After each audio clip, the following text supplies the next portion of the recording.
Hey, it's Clay, and this will be a video chart on Bitcoin. We will take a look at the 4-hour time frame.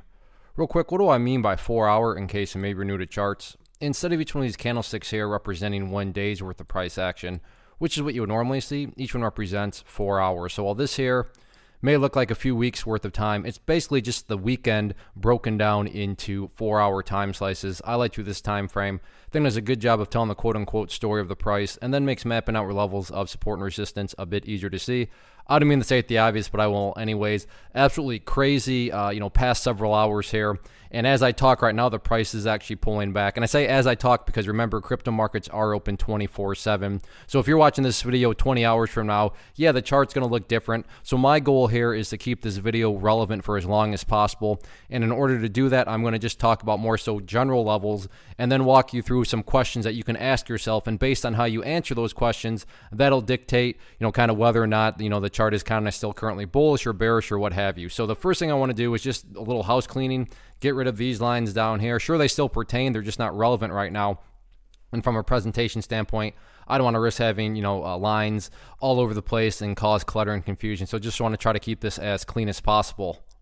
So the first key question to ask yourself, and actually now that I look at this more, I'm just going to get this line out of here too, because in my mind, the level that really intrigues me going forward are the moving averages down here, the pink line and the purple line. The pink line being the famous 200 period moving average, the purple line being the famous 50 period something moving average. And the question, going into, the next 24 hours is, can the price stay up above these levels?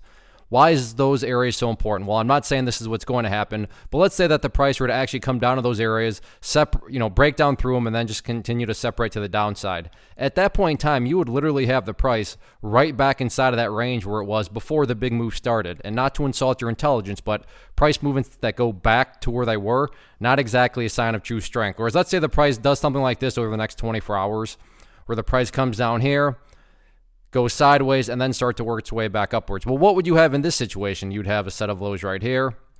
You'd have these lows down there. If you picture each of these as stair steps, well, hey, at that point, you'd have progress being made in the upwards direction. And that's what a truly strong move is going to do over time, right? It's going to be making progress forward. And this whole quote-unquote progress point I'm defining as right here around 6,500. So really the big question going forward, so let's just say you're watching this video 20 hours from now. The question to ask yourself, is the price still up above 6,500? If you are answering that yes, it is, that implies that the progress that I just talked about is still in play. The potential is still there to continue to make progress. Now, if you're answering the question, let's say the price is down at 6,300, well, at that point, the price has literally gone right back to where it all started. And, like we've discussed, that's not exactly a sign of true strength. So really, in my mind, over the next couple of days, it's all about that $6,500 level and whether or not the price can stay up above it. So let's see how the next few days all play out.